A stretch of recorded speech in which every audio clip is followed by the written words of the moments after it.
कावेरी, आज की हेडलाइन पढ़ी तुमने? काफी तारीफ छपी है तुम्हारी।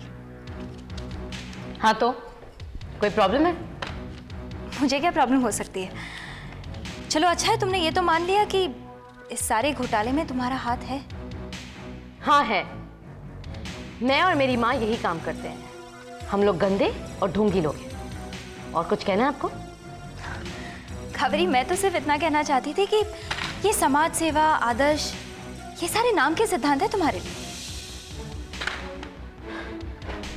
मेरे सिद्धांत और मेरे आदर्शों की परीक्षा तब होगी जब मैं चुनाव लड़ूंगी और जीतूंगी।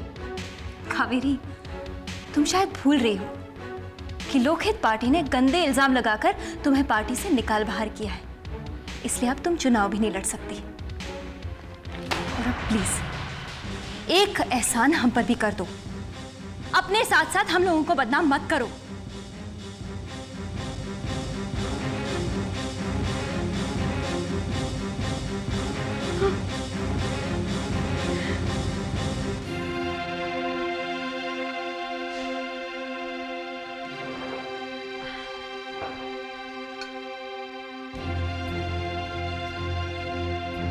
क्या हुआ?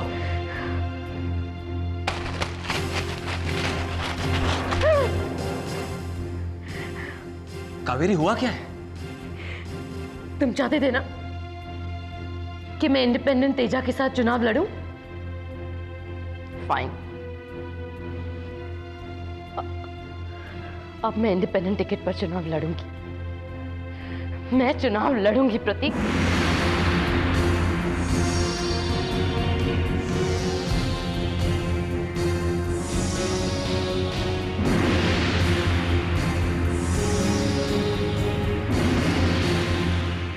कावेरी, पहले ही तुम्हारे इस इलेक्शन और पॉलिटिक्स ने बहुत जख्म दिए हैं। अब ये सब यहाँ नहीं चलेगा। क्यों माँ जी? जब बाबूजी नर्सरी चला सकते हैं, जब राकेश भैया बिजनेस कर सकते हैं, तो मैं अपना काम क्यों नहीं कर सकती? क्योंकि तुम्हारे इस काम, इस राजनीति ने हमें हमारे बेटे से दूर कर दिया है। क्या क्या तूफान नहीं सहे हमने। देखो माँ, कावेरी। प्रतीक, अगर तुम दोनों को अपनी जिद पे अड़े रहना है तो अच्छा ये होगा कि तुम दोनों ये घर छोड़ के चले जाओ।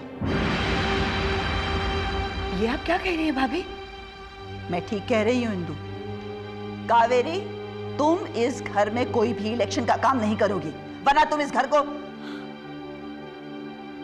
देखा प्रतीक, मैं तो सोच रही थी कि सिर्फ राकेश भैया हमें इस घर से निकालना चाहते हैं, लेकिन आज माँ जी भी।